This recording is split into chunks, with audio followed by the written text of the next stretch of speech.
Hi, I'm Dr. Ben Newman. I'm a coronavirus researcher, and I try to answer questions as best I can.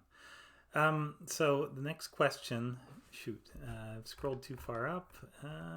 It comes from, give us a sec. There we go, Chassis. Hi, welcome back. So the question is, what are Ben's findings and research on the Omicron variant? So we've tried to answer that in a couple of videos that have been coming up, but to more directly answer it, we do not yet have the Omicron variant in the lab, but it's coming. And so what I'm telling you is stuff that I'm reading. We've got about a dozen variants that I've been growing. But the lab is currently closing down for about a week of scheduled maintenance. They have to do these things with these high containment labs just to check that everything is hunky-dory and stays that way. And I think that's a good thing. Yeah. Yeah, because we're relying on the lab to keep not just us safe, but everybody safe.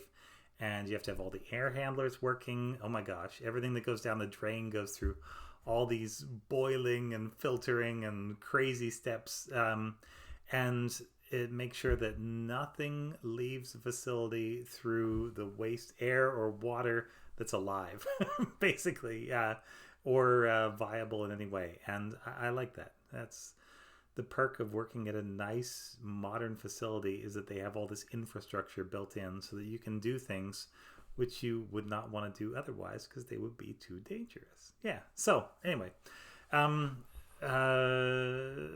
there will be other components of this that I can't talk about because of non-disclosure agreements. So like if we were doing testing for somebody for a particular thing, I would have to say I do not know about this thing, even though I would actually know about this thing because I'm doing it. And it's just like an intellectual property thing. So I generally try and stay away from any topics that are like that because there's no point in telling you that I can't tell you things. The point is to tell you, to answer your questions as far as possible. So yeah, that's where it's coming from. But I thought, why not use this as a good opportunity to answer the question, all right, how dangerous is COVID-19? Yeah. Because you hear a lot of stuff about that still, and it's worth looking at the actual numbers. So let's go. Yeah. So first of all, we will go to Johns Hopkins University, which runs a really good. They have some of the best COVID data out there. I have no idea how they are so good at collecting this. They get data from states where it's really hard to get data, where they really don't want to give you the data in any publicly available form. And yet these guys get it. I don't know if I don't know how they do what they do, but I like it and it seems to be accurate. You'll see other sites come out with slightly different numbers, and then they usually end up correcting through various mechanisms to just what Johns Hopkins told you the day before. So yeah. Anyway, one thing they've been doing is tracking what is the case fatality rate. So for every case that is officially reported, how many people are officially reported to have died associated with COVID-19? Yeah. And so we've got this spray of numbers from all different countries. So wherever you are, your country's in there somewhere. We'll get some down at the low end, like look at that, Bhutan. It would look like nobody dies in Bhutan, but if you look at that, the number of confirmed cases is really small. And so like with anything, even if you're like flipping a coin, you can have runs where it comes up heads a whole bunch of times in a row, and you might come to the erroneous conclusion. If you flip it 5 times and it's heads 4, you might say every coin has 4 heads per tail. That's just how coins work. And that would not be the truth. That would not be correct. But yeah, it would be based on a small sample size. So over at this end is where you get the data that are actually probably the best. And what you see is you got kind of a cloud here of data. So this is deaths on this graph, or this axis, and confirmed cases on this axis. And they've drawn little lines at useful points. So 1% is there, 2% is there. And if you look, the early data skews. So Yemen. Do 20% of people who get COVID die of it in Yemen? No. Yemen has problems, but there's not something fundamentally different about people that live in different countries. we're all much more similar than we are different. And I'm not saying this in a holding hands and kumbaya kind of way. I'm just saying from a virus's perspective, it doesn't care what language you speak. It cares if you have ACE2 and TMPRSS2 on your lung cells. And you do. Yeah, trust me, you do. Because you're human. That's how we know this. Yeah. So you get a spray at this end, and it really narrows down to a relatively small range, which is about 1.5 to 2.5%. And then if you look further into that, some of the countries with more testing, I would say, skew a little bit on the lower side. So 1.1 to 1.4%. That's pretty reasonable. And some of the countries with maybe not quite as good reporting, because in Brazil, they had real trouble with testing early on and very high apparent death rates. Just because they were mostly testing corpses or testing people that were in severe trouble. And yeah, it's easier to count dead bodies than it is to count living people that may have an asymptomatic infection. That's for sure. So these numbers are the baseline rate, and these are the only numbers you can compute using numbers that are available. Now, if you're an epidemiologist or you know one, they will actually try to modify these numbers because they know, and you know, and I know, that not every test gets reported. For example, if you've taken a lateral flow test or you know somebody who has and came back positive, if they did not then go get a second test at a particular kind of laboratory that's what we call CLIA approved in the US, or there's different equivalents in other countries, that case won't show up in the data. They will have literally had detectable COVID-19 disease, or SARS-CoV-2 actually is what we're detecting, but will not have shown up in the numbers. So actual cases are always higher than reported cases, and so that means this percentage is somewhat lower, and it depends on which statistical models you're using, exactly how much lower, and it's also going to depend a little bit on the age composition of a country. If you have a country that has higher levels of older people, you would expect potentially more severe disease, because this disease does affect older people more.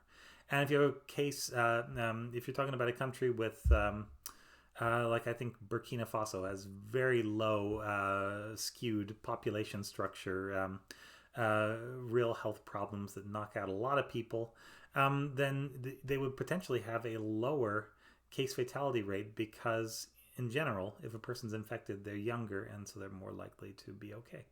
Yeah.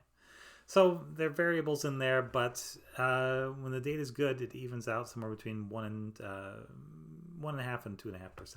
So neighborhood of 2% fatality rate. But you can look at it a different way. And it's good to look at things multiple ways. Good science does this. Bad science will do one test, find one thing, and then walk away with their hands in the air saying, we did it, everybody. Good science will, go a step further, dig a little deeper. So here's a couple of graphs, and these are nice graphs from our world and data. And what these are looking at are excess deaths per week. So they're comparing the death rate. And so this is the rate per number of people. So it's not actual deaths, it's deaths scaled to population, which is a good way to do it. And it's comparing this year to several previous years. So I'm not sure if they take the previous 5 years or the previous 10 years, but they are comparing deaths during the time of COVID to deaths before the time of COVID. And so where you see spikes like this, where it goes up to 100%, like right there in the United Kingdom, that is literally a doubling of the typical death rate. And these are week by week numbers. And so when you see, if you were to see just one little blip, that could be a weird week where just, who knows, or where there was I don't even know what would kill enough people to move the dial, because it takes a lot of deaths to actually move the dial on this graph. But when you see an actual peak that has a nice rise and a nice fall, you're talking about some actual cause. And these happen to line up very nicely with peaks of high infection. And so you'll have cases where the death rate is doubled. You'll have cases where it's, 1.5 times as high as normal. So, 250% death. Yeah, 150% more death. And these do coincide with times when, there have been big outbreaks. And you can break it down by country. And you can see that none of these is consistently below the line. All these places, and I pulled up some of the places that have some of the best reporting. But you can actually make your own version of this. You can select which countries you want to put in there with the little add country feature. And click, let's add Australia. Why not? There we are. Boom. And fine. And there's Australia on there. And so they've done a good job of controlling. They've had very low infection, so they've got the line that is closest to what it was before. Fewest excess deaths. So excess deaths mean that something is different, which is killing people. And when that's happening at the same time as COVID, and people are telling you that COVID is killing people, this is, a second way that we know. And you also have to factor in that a lot of these deaths are happening at times when the country is more or less locked down. And so like driving fatalities should be next to zero, which are usually up there. And so it's probably COVID. There's another way also. You can look at it by entire countries. And so over the course of the pandemic, and you see that we've got some here, apparently French Guiana, reporting lower mortality. I have no idea why, but they're the only ones that are lower. Everybody else is reporting higher. So in this case, about 13% higher, Russia 33% higher, Poland's getting beat up, 57% higher excess death rate than normal. And so you can look at it over time. You can see how these numbers change over time. But as each virus spikes, so here's our little summer 2020 spike, you can see that, things were real bad in Mexico and also in South America then. You can go on through the year. Here's December, early December, and then you can watch the, boom, the sort of post-Christmas and New Year death spikes. And you can get up to the present. So, there you go.